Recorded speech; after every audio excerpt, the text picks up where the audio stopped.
보리떡 5개와 물고기 2마리로 5,000명을 먹이시고도 남은 조각을 바구니 12개에 가득 채우게 되었다는 이야기입니다. 이 사건이 제자들에게도 얼마나 놀랍고 신기하고 또 중요했던지 마태복음의 저자, 마가복음의 저자, 누가복음의 저자, 요한복음의 저자 모두가 다 앞을 다투어서 이 이야기를 기록해 놓았습니다. 늘 수많은 사람들이 몰려들므로 인해서 제자들이 잠시 동안도 쉬지 못하는 사실을 안타까워하신 예수님께서 그들을 데리고 한적한 곳으로, 좀 쉴만한 곳을 찾아가셨습니다. 마태복음은 예수님께서 어떤 이야기를 들은 다음에 이런 행동을 하셨다, 어떤 이야기를 듣고 나서 제자들과 함께 무리를 떠나서 한적한 곳을 찾아가셨다라고 기록하고 있습니다. 마태복음 14장 13절, 예수께서 들으시고 배를 타고 떠나서 따로 빈들에 가시니라고 기록하고 있는데, 예수께서 뭘 듣고 가셨을까? 뭘 들으셨기에 갑자기 그냥 다 내려놓으시고 빈들로 찾아가셨을까? 그 본문을 읽어보면 바로 세례 요한이 헤롯 왕에게 목배임을 당해서 죽었다는 소식이었습니다. 세례 요한이 누구입니까? 예수님보다 6개월 먼저 태어난 친척인데다가 예수님께서 이 땅에 오셔서 본격적인 사역을 하도록 그 길을 예배해 주신, 안내해 주신, 사람들에게 소개해 주신 분이었고 세례를 베풀어 주신 분이었습니다.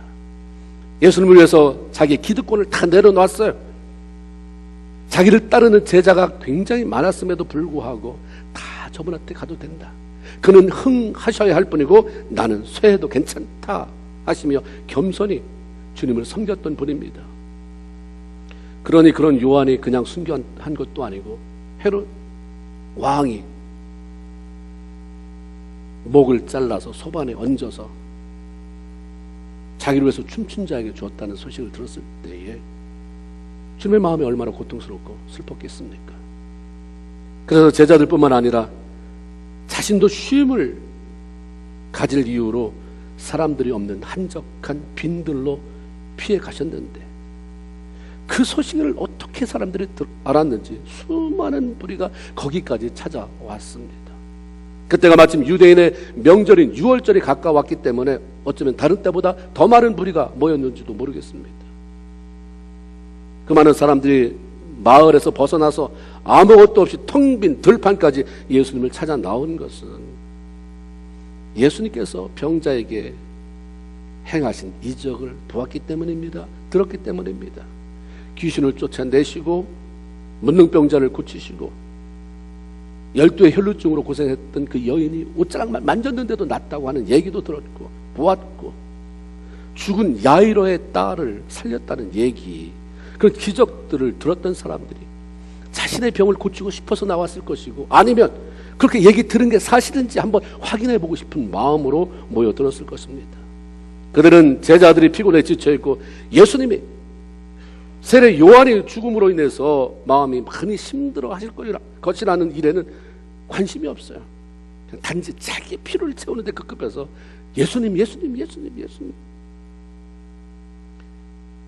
오죽했으면 빈들까지 가셨을 텐데 거기까지 찾아와서 그렇습니다. 그런데 그때도 예수님은 사람을 대하는 태도가 여느 때와 다르지 않았어요. 34절에 보니까 예수께서 나오사 큰 무리를 보시고 목자 없는 양 같음을 인해 불쌍히 여기사 여러 가지로 가르치시더라. 자신이 그토록 힘들고 어려운 상황이었음에도 불구하고 멀리 온 백성들을 외면하며 돌려보내지 않고 오늘은 문 닫았다, 오늘은 치유 안 한다, 오늘은 그만이다 하지 아니하고 변함없이 가르치시고 많은 병자를 치유하신 그 이유는 바로 불쌍히 여기는 마음 때문이었습니다. 예수님의 사역의 동기는 일단 짧은 3년을 공생애로 보냈지만 예수님의 사역의 동기는 백성을 불쌍히 여기는 마음에서 시작이 됐습니다. 예수님께서 나인성에 사는 한 과부의 외아들을 살려주셨다는 기록이 있는데, 그때도 보면 누가복음 7장 13절에 그 동기가 무엇이었냐, 주께서 과부를 보시고 불쌍히 여기사였다라고 기록합니다. 느헤미야 9장 31절에 느헤미야는 하나님을 이렇게 고백합니다. 주는 은혜로우시고 긍휼히 여기시는 불쌍히 여기는 하나님이시다. 그래서 우리가 겸손해야 할 이유가 여기 있는 것입니다. 교만한데 불쌍히 여기실까요? 겸손해야 하나님의 불쌍히 여김을 받는 것이고, 하나님의 불쌍히 여기실 때 무슨 사건이 일어나는 거예요. 하나님은 우리를 불쌍히 여기시는 분이므로 우리를 위해서 예수 그리스도를 이 땅에 보내주셨고, 때를 따라 은혜를 부어주시며 우리의 삶을 이끌어 가시는 분이십니다. 아버지의 보냄을 받고 이 땅에 오신 예수 그리스도, 그분의 사람을 불쌍히 여기신 것도 그렇게 하는 것이 자신을 보내신 아버지께서 원하시는 것이고, 그렇게 행함으로 하늘 아버지를 기쁘시게 하는 것임을 알았기 때문에 그냥 이유 없이 불쌍히 여겼어요. 인간관계에 있어서 상대방이 불쌍한 마음이 들어야 용서도 하고 사랑도 가능하게 되고 상대방을 배려하며 뭔가를 베풀 수 있는 것이지, 얄미워하는 한 그 관계는 평행선을 그어요. 목장 모임에도 얄미운 사람이 있다든가, 가정에서도 남편이 그렇게 얄미우면 그 다음의 단계는 뭘까요? 사랑이 나오겠습니까? 무슨 베품이 나오겠습니까? 미워하는 거예요. 미워하면서 서로 갈등을 일으키는 것입니다.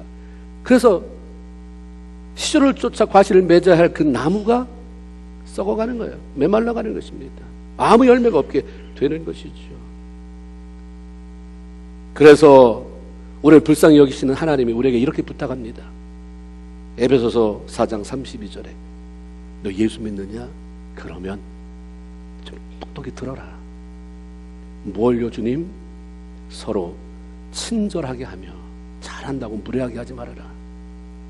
서로 친절하게 하며 불쌍히 여기며, 좀 안 됐다고 봐라. 너보다 좀 돈이 많다고, 너보다 집이 좀 좋은 게 있다고, 이번에 차를 새로 샀다고 그렇게 얄미워하지 말고 그래도 불쌍한 자다. 그게 다냐? 알지 못하는 영역 속에서 저가 겪고 있는 아픔이 또 있다. 너도 다 드러내놓지 않지 않느냐? 그런데 너 아픔 있지? 저도 그래. 그렇게 서로 불쌍히 여기며 서로 용서하기를 하나님이 그리스도 안에서 너희를 용서하신 같이 그렇게 해라라고 말씀합니다. 우리는 때때로 신앙생활 하면서 도대체 뭐를 믿고 사는지 몰라요. 교회만 나올 뿐이지 말씀은 외면당한 지가 벌써 오래잖아요. 그 말씀이 뭐라고 하든 그냥 귀가 닫혀 있어요. 거기는 제일 중요한 게 뭐냐면 내 감정이잖아요. 내 자존심. 그래서 그 자존심이 허락하지 않으면 용서 안 합니다. 내 감정이 기분 나쁘면 주님이 뭐라고 하든 그냥 기분 나쁨을 다 표현해야 마음이 시원해지고, 그러니까 우리는 늘 영적인 파산 속에 있는 것입니다. 시간이 지나가는 줄 모르고 사역하다 보니까 어느덧 날이 기웃기웃 좀 기울어 갑니다. 저물어 가고 있습니다. 그러니까 제자들이 조바심이 나는 거예요. 사람은 많고 예수님은 가르치는데 정신이 없고, 그래서 지금 저들이 배고픈지 아닌지 시간이 몇 시가 됐는지도 모르고 사람들은 갈 생각도 안 하고, 그러니까 잠깐 스톱시켜요. 거기 말을 끼어들어요. 이곳은 빈들입니다. 집이 있기를 해요, 가게가 있기를 해요, 뭐 아무것도 없는 빈들입니다. 날도 저물어 가니 주님 여기서 그만하시죠. 여기서 이제 가르치는 일 그만하시고 사람들 다 보내서 각자 알아서 인근에 가까운 마을로 찾아 들어가서 무엇을 좀 사 먹게 하시옵소서. 그랬더니 예수님이 제자들을 쳐다보면서 그래? 그럼 너희가 먹을 것을 줘라. 이렇게 말씀하는 거예요. 그런데 요한복음 6장에는 제자들을 향해서가 한 사람을 향해서가 되어 있어요. 빌립더러. 빌립에게 그래 네가 먹을 것을 줘라. 요한복음 6장 5절에 보니까 빌립에게 이르시되 그럼 우리가 어디서 떡을 사서 이 사람에게 먹일 수 있을까? 이렇게 물어보셨다고 그랬어요. 많은 제자가 있었을 텐데 왜 빌립에게 그 말씀을 하셨을까? 왜 빌립에게 그것을 물어보셨을까? 더군다나 요한복음 6장 6절로 보면 이렇게 말씀하시면 친히 어떻게 대답하실지를 아시고 빌립을 시험코자 하셨다. 이렇게 기록되어 있어요. 제가 뻔히 뭐라고 얘기할 줄 알았어요. 그러면서 구태여 사람들 앞에서 이렇게 테스트하는 이유가 뭘까? 이것은 기적을 행하시기 전에 빌립만이 아니라 빌립을 너무 잘 아는 제자들 앞에서 그들을 가르치기 위함이죠. 예수님의 기적은 항상 기적 자체를 위한 기적은 없어요.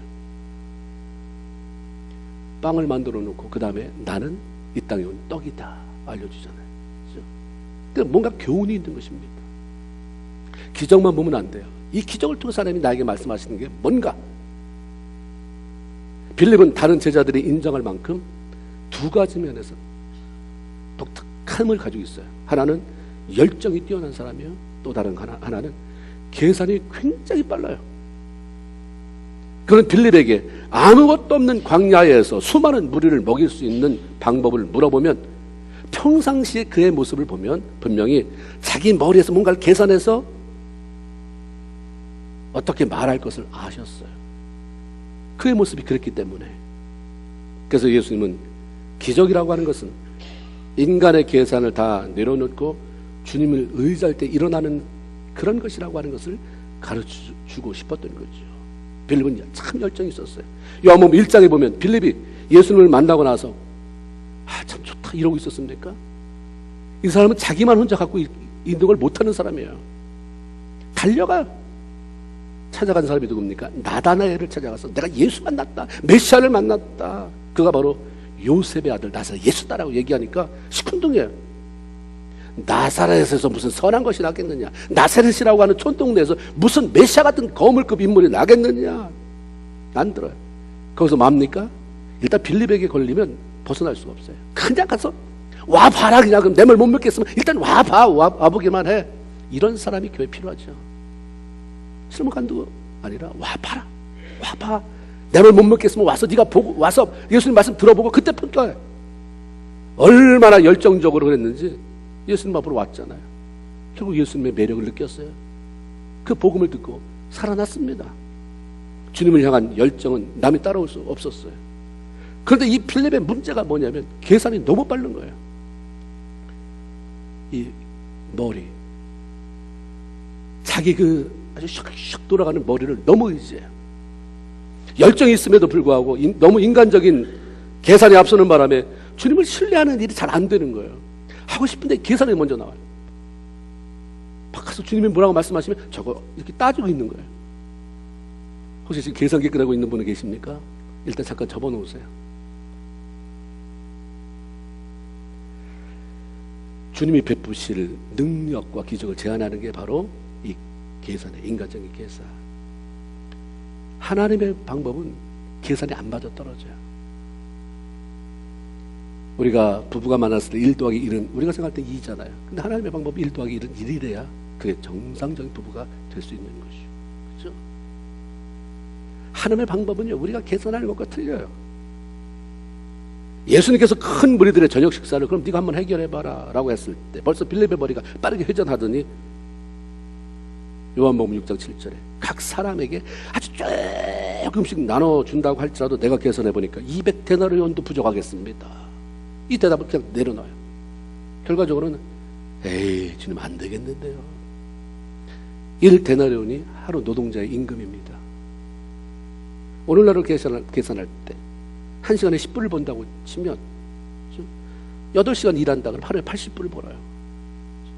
그 200데나리온이면 16,000불 아닙니까? 지금 당장에 그 당시에 벌써 2000년 전에 16,000불 생각해보세요. 16,000불이 손에 있어도 이것 가지고 여기 모인 사람 끝도 없이 모였는데 이거 다 못 먹입니다. 이거는 뭐 조금 우리가 말하는 코딱지만큼 띄워줘도 이건 불가능하다. 열정이 있었지만 자신의 이해와 계산을 넘어선 불가능한 상황에서는 주님을 의지하여 해결해 보려는 믿음이 부족해요. 열정은 있는데 계산이 빠른 사람이 너무 많으면 하나님의 일이 안 돼요. 열정이 넘쳐서 필요한 돈을 충분히 주라고 하면 충분히 너 이 돈 가지고 한번 해봐라 하면 누구보다도 잘해내는 사람이에요. 머뭇머뭇거리지 않고 필요한 사람 다 부르고 가서 알아보고 견적내고 그러는데 아무것도 주지 않고 네가 한번 기도하면서 해봐라. 그러면 화를 내는 거죠. 그러면 그냥 포기해버리는 거예요. 계산은 잘하는데 문제는 자신의 계산에 맞아떨어지지 않는 일에 대해서는 하나님을 믿는데도 불구하고 나 예수 믿는 신앙인이야 교인이야 하면서도 그걸 안 움직이는 것입니다. 그러니까 나타나는 일은 하나도 없어요. 내가 가지고 있는 돈 다 써버리면 그 다음 끝. 그 사람에게 100불을 맡겼으면 100불어치 이상의 것을 기대할 수 없는 사람입니다. 예수님은 빌립의 이런 성품을 아셨기에 그에게 먼저 물어보시고 그 후에 기적을 행하심으로 하나님의 일은 돈만 가지고 하는 것이 아니다. 하나님의 일은 계산에 꼭 맞아떨어지는 것만 하는 것이 아니다라는 사실을 가르쳐주고 싶었던 거죠. 빌립은 이미 예수님께서 가나의 혼인잔치라고 하는 그 잔치집에서 포도주가 떨어졌을 때에 돌 항아리 6개 물로 가득 채우고 그걸 갖다 떠다 줘라 하는 순간 포도주로 바뀌는 그 기적을 보았어요. 그 잔치에 예수님과 그의 제자들 모두 청함을 받았다고 했으니까 분명히 그 안에 빌립도 껴 있었을 것입니다.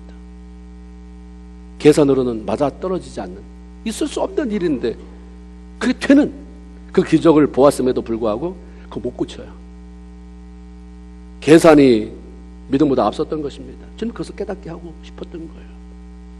올해 인간적인 계산에 갇힌 믿음이나 열정 자체로는 좋지만 열매가 없습니다. 자기도 열매가 없으면서 그렇게 못하는 사람이 못마땅해서 늘 비난하고 있는 것입니다. 주님을 베푸실 기적을 방해하는 자가 될 수 있습니다. 그러니까 주님의 계산, 나보다, 내 계산보다 주님은 크시다는 것을 인정해야 되죠. 예수님께서 빌립에게 질문하셨잖아요. 근데 빌립이 또 머리 굴리면서 계산하니까 또 나오네 하고 등장한 사람이 안드레예요. 저거 하는 그게 마음에 안 들었어요. 그래서 끼어듭니다. 안드레가 끼어들잖아요. 이 안드레도요, 굉장한 사람이에요. 빌립이 열정의 사람이라면 이 안드레는 적극적으로 행동하는 사람이에요. 자기가 예수를 만났을 때 혼자만 즐겁다고 한 게 아니라 곧바로 자기 형제 베드로에게 뛰어가잖아요. 내가 예수 만났다. 그리고 전해준 사람이 바로 이 안드레였습니다. 요한복음 12장에 오면 6월절에 예배하러 올라온 사람들 중에 헬라인이 몇 명이 빌립을 찾아와서 너 예수님의 제자지? 우리가 꼭 이번 기회에 예수를 만나보고 싶은데 좀 주선 좀 해줄래? 한 적이 있습니다. 열정은 있지만 어떻게 추진해야 될지 모르잖아요. 그때 빌립이 찾아간 사람이 누구냐면 안드레예요. 야, 이런 부탁이 들어왔는데 난 어떻게 해야 되냐, 이거 도와주고 싶은 마음은 막 열정은 생기는데 어떻게 해야 되는 방법이 없어요. 안드레와 함께 그 일을 감당하죠. 빌립도 안드레가 적극적으로 행동하는 사람임을 알았어요. 인정했죠. 본문에서도 보면 빌립이 예수님의 질문에 대답을 찾기 위해서 계산하고 있는 동안 그 요한복음에 나오는 얘기예요. 안드레가 움직입니다. 그냥 움직여요. 계산하거나 말거나 자기는 뭐 없나, 뭐 걸리는 거 없나 사이에 들어갔는데 어떤 아이가 도시락을 싸왔잖아요. 뚜껑 열어보니까 물고기 몇 마리예요? 2마리. 떡이 몇 개? 5개예요. 떡이라고 하고 어디는 발리라고 해서 보리떡이라고 이렇게 영어로 돼 있기도 하고, 물고기 2마리, 보리떡 5개. 그런 계산의 사람이 아니에요. 적극적인 행동의 사람입니다. 믿음은 행동으로 이어지지 않으면 안 되잖아요. 딱 적합한 사람이에요. 그런데 이 적극적인 행동의 사람에게 단점이 뭐냐면 부정적이에요. 행동은 적극적으로 하는데 말은 다 부정적이에요. 여러분, 보면 이 사람 없으면 일이 안 될 것 같이 굉장히 막 여기저기다 일하는데 말은 다 부정적. 안드레가 그런 거예요. 예수님이 이 말이 얼마나 틀렸는지, 너가 하는 적극적인 행동과 네가 말하고 사는 것과 얼마나 이게 밸런스가 안 맞고 그래서 열매가 없는지를 보여주고 싶으니까 요한복음 6장 9절에 기록해놨어요. 안드레가 한 말을. 여기 어린아이가 도시락을 가져왔는데요, 보리떡 5개와 물고기 2마리입니다. 에이, 그러나 그것이 이 많은 사람에게 뭐 얼마나 되겠습니까? 가져 나오지를 말든지 가서 거기 다 군중을 뒤에 휘집고 누구 뭐 없어?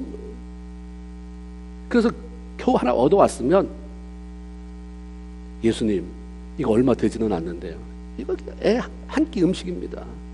이 수많은 사람 어떻게 먹일 수 있겠습니까? 근데 혹시 나 지난번에 가나의 혼인잔치에서 주님이 무리별하에 포도주가 되게 하는 거 나 봤거든요. 지금 이번에도 그렇게 하시면 안 돼요?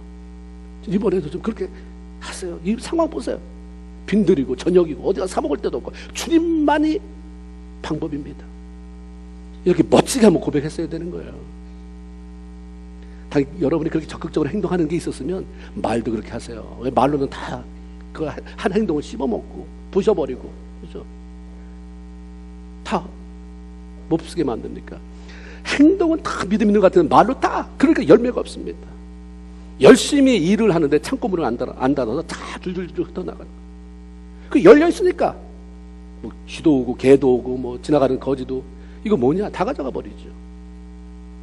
열정 플러스 적극적인 행동, 그러면 풍성한 열매여야 되는데 거기에 뭐가 끼어들어가면 이게 다 물거품이 되냐면 부정적인 말이에요.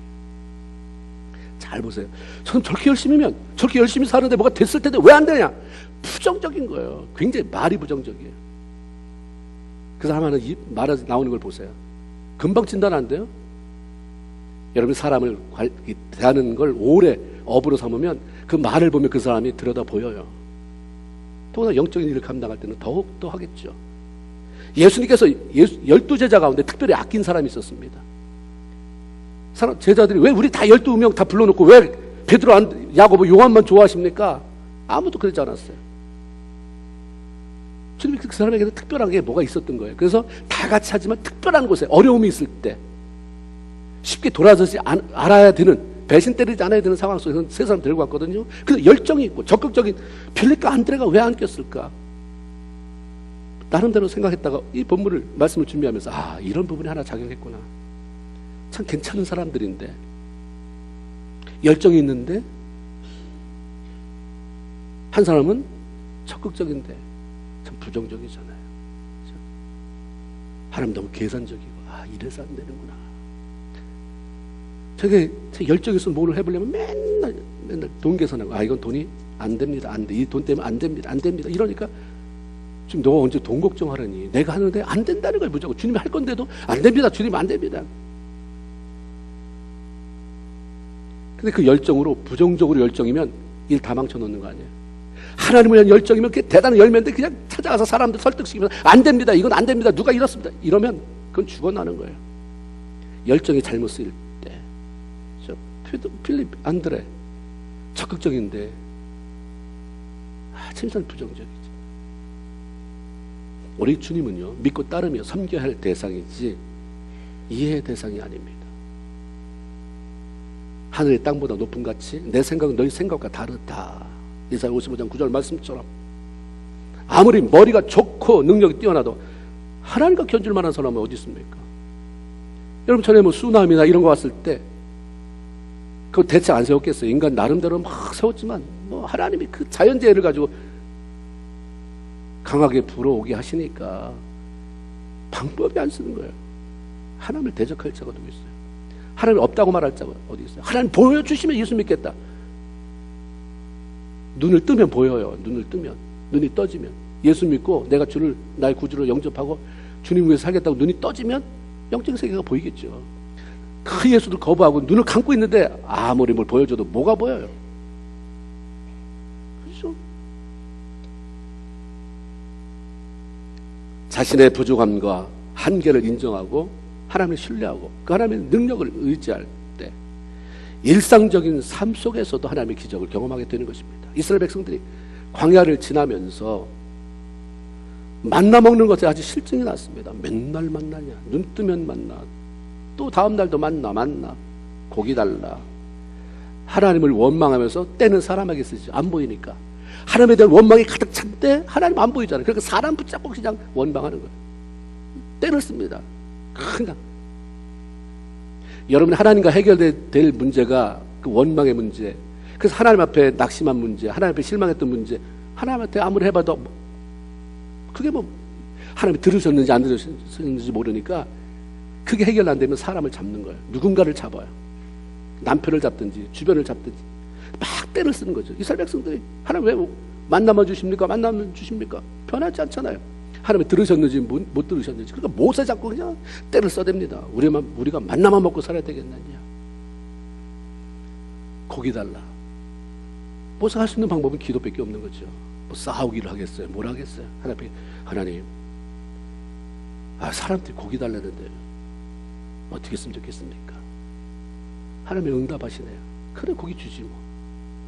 한 달 동안 내가 내리 고기를 쏟아줘서 저를 입에서 아주 코에서 고기 냄새가 진동해서 더 이상 달라지 말라고 할 때까지 주겠다. 그동안 수없이 하나님의 능력을 경험했던 사람이잖아요, 모세가. 근데 그 당시만큼은 너무 지쳤는지 이것도 귀찮고 마음에 안 들어오는 거예요. 하나님 그렇게 말씀하시는데 그게 마음에 안 와닿아요. 이게 정말 말이 되나? 그래서 민수기 11장 21절 22절에 모세가 하나님 앞에 그때 말씀드렸던 얘기가 기록되어 있잖아요. 하나님, 나와 함께하는 백성 주님 보시잖아요. 보행자만, 걸어다니는 남자만 60만 명입니다. 그래서 주의 말씀이 60만 명이면 64, 24, 240만 명이에요. 어린아이들 뭐 다 포함하면. 우리가 보통 4배로 말하는데,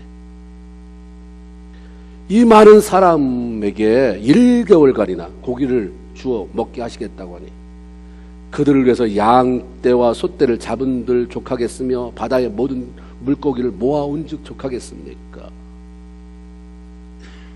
하나님이 모세와 뭐라고 논쟁하십니까? 그냥 단호하게 한 말씀 하세요. 이어지는 23절에 여호와의 손이 짧아졌느냐? 이제 내가 지금 한 말이 그들이 이루어지는 것 곧 볼 것이다 말씀합니다. 그 말씀하신 대로 기적이 베풀어졌고요. 이스라엘 백성들은 질리도록 고기를 먹었어요. 사람들은 다 자기 수준 안에서 이해하고 그 수준 안에서 행동합니다.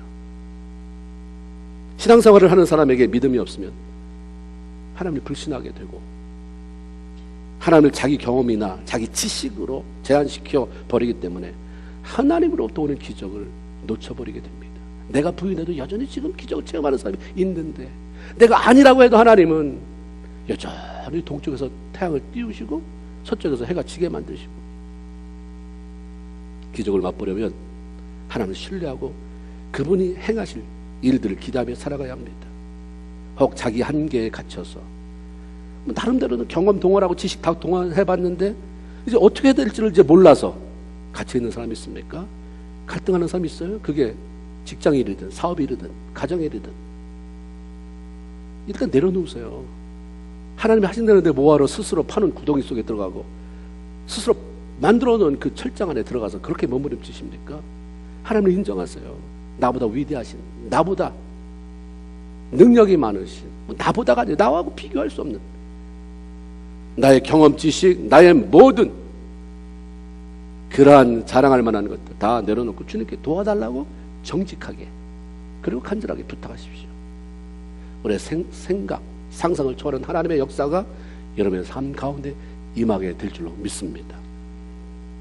예수님께서 빈들에 모여든 모든 사람들을 잔디에 앉게 하잖아요. 야, 좀 앉혀라. 여러분 다 아시는 것처럼 5,000명이 먹었다고 했잖아요. 5,000명이 먹었다고 그랬어요. 나중에 그것도 4배하면 아이들, 여자, 먹은 사람이 남자만 5,000명이라고 그랬어요. 그 당시에 숫자 세는 법이 이랬으니까 그 아이들, 여자들, 할아버지, 할머니 다 더하면 다 합하면 4배를 치더라고요. 2만 명이에요. 2만 명이 다 서서 되면 이게 얼마나 힘들겠어요. 좀 앉혀라. 50명씩 100명씩. 그리고 예수님이 안드레가 구해온 떡 5개, 물고기 2마리를 이렇게 들고 하늘 향해서 축사하십니다. 축사라고 하는 단어를 여러분 영어 성경에 찾아보면 give thanks, 감사, 들고 감사, 하나님 들고 감사했다 이 말이에요. 이 앞에 쫙 놓여 있는 사람이 생각해 보세요. 2만 명이에요.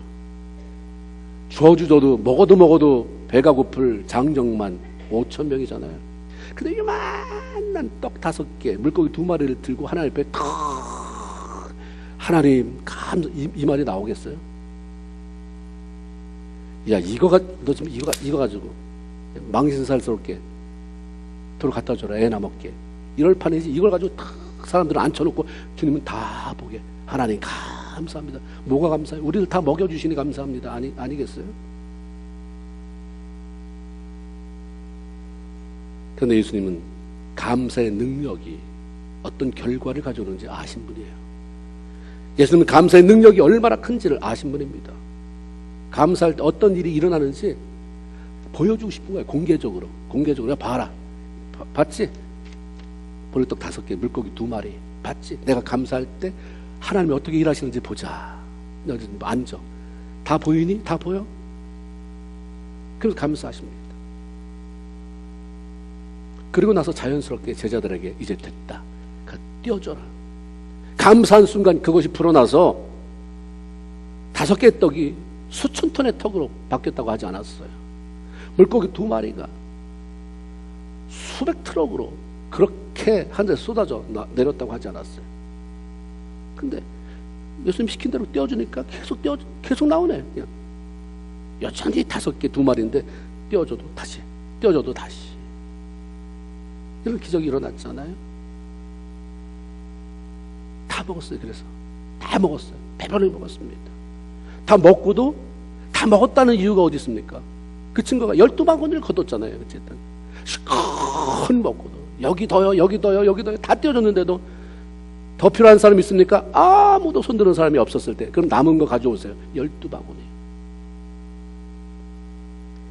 예수님이기 때문에 기적이 일어났다라고만 하지 마세요.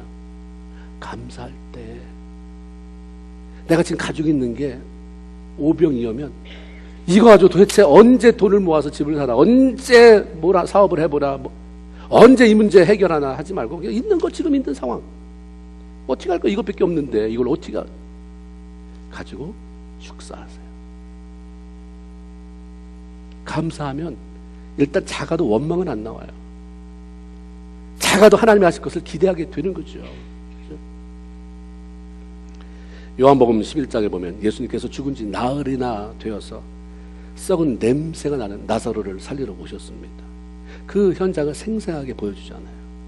예수님이 오셔서 제일 먼저 하신 일이 무덤을 닫았던 돌을 이렇게 쫙 굴려놨어요. 야, 저 돌 좀 치워라. 치웠어요. 그러고 나서 들어가서 뭘 하셔야 되는데 들어가지도 않으세요.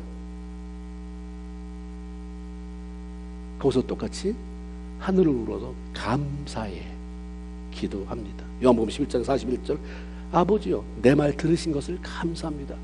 아니 뭘 했다고? 주님 내가 여기 왜 왔는지 아시죠? 주님 아버지가 하시는 것 놀랍게 일을 행하실 것을 나는 믿고 감사합니다. 언제나 내 말을 들으시는 것을 감사합니다. 그리고 다른 거 안 했어요. 하나님이 그냥 감사했어요. 그러고 나서 그냥 나사로야 나와야지 이랬어요. 악을 쓰고 그렇게 살아가는 건 아니에요. 꼭 악을 쓴다고 되는 게 아니라 그냥 하나님과 연결된 시점에서 감사, 진정으로 감사. 내 삶을 알고 계신 하나님, 나를 도와주려고 아주 기꺼이 그렇게 내 곁에 오시는 주님 앞에 감사하고, 그 다음에는 내가 가지고 있는 어려움을 향해서도 말하세요. 야, 이 문제 해결돼야 되는 거 아니야? 여러분이 공부하는 학생입니까? 이 문제 풀려야 되는데 이 문제 풀려야지. 내가 주 앞에 감사로 기도했는데 이게 풀려야 내가 넥스트 스텝에 나가야 돼서 이 문제가 풀려야 돼서 내가 기도했고 감사했는데도 풀려야지. 그래서 주시는 게 인사이트라고 하는 거죠. 새로운 하나님의 이런 생각들로 채워지는 것들, 알지 못하는 곳에 통로가 열려서 부어주는, 알지 못하는 곳에서 물줄기가 들어오더니 물이 없어서 나라고 하는 삶의 배가 그냥 거기에 주저앉았는데 그 물 위에 뜨더니 나가게 되는 역사가 일어나게 되는 것입니다. 나사로 나오라고 하니까 마치 이 나사로가 기다렸다는 듯이 벌떡 일어나서 배로 동인체로 나왔다고 그랬어요. 지금도 여전히 하나님을 향한 오래 감사는 하나님의 행하시는 기적을 경험하게 만드는 것입니다. 내가 이해 안 된다고 여러분의 그 좁은 생각 속에 하나님을 가두지 마세요. 떡 5개와 물고기 2마리로 빈들에 모여든 모든 사람들을 먹이고도 12바구니가 남는 기적이 행해진 것은 바로 빈들에서 저녁 시간에, 한번 생각해 보세요. 빈들, 아무것도 없어요. 깜깜한 저녁, 불안할 수밖에 없는, 두려워할 수밖에 없는 그 시간, 그 장소에서 주님이 그들을 배불리 먹이셨습니다.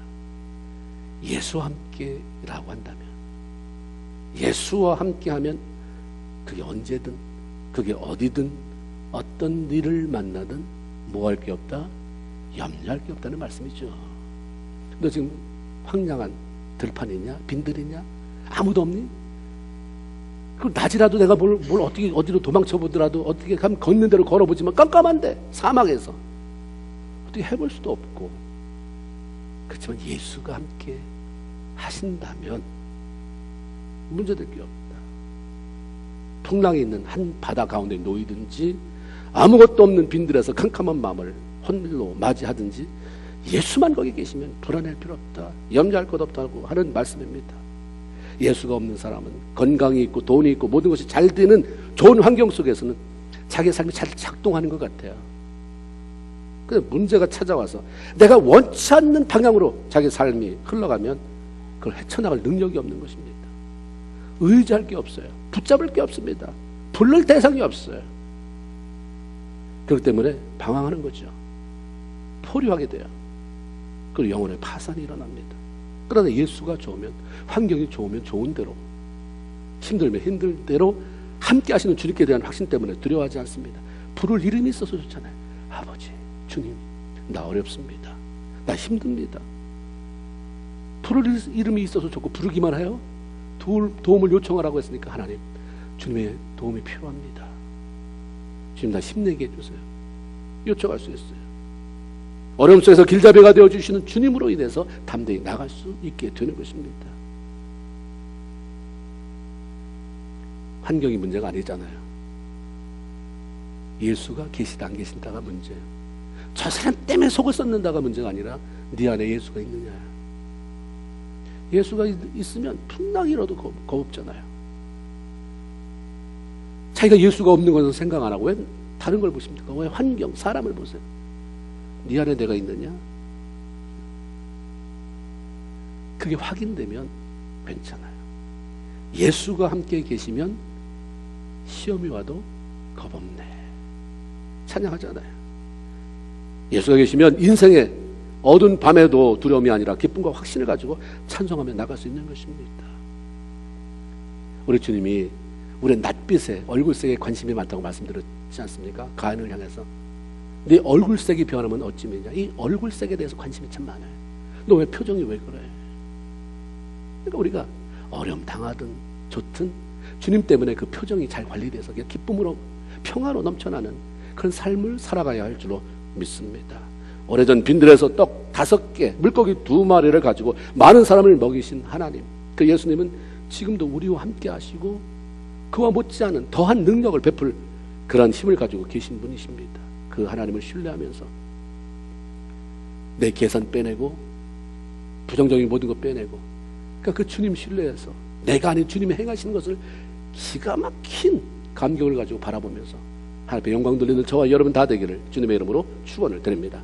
아멘. 하나님 고맙습니다.